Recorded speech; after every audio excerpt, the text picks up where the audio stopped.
Hey, welcome back to another video of Crypto Basics. In this video, we are going to learn how to log in to your Webull crypto account. First of all, open up your preferred web browser. Now, at the address bar, type in webullpay.com and click on enter. After that, you will be directed to official homepage of Webull Crypto. At the top right corner of the screen, you can see a login button. Click on it. Then a login page will appear. Now you will need to type in your information on these fields here. You can also log in with your mobile number or an email here.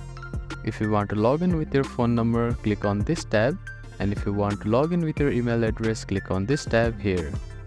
After that, type in your information. Type in your password here. You can also click on this I button to view your password to make sure that you have typed the password correctly. If you have forgotten your password, click on Forget Password link and follow the procedures to recover it. Then click on Login button to log into your Webull Pay crypto account. Thank you for watching this video. Please do not forget to give it a thumbs up and subscribe to our channel and comment down if you have any queries.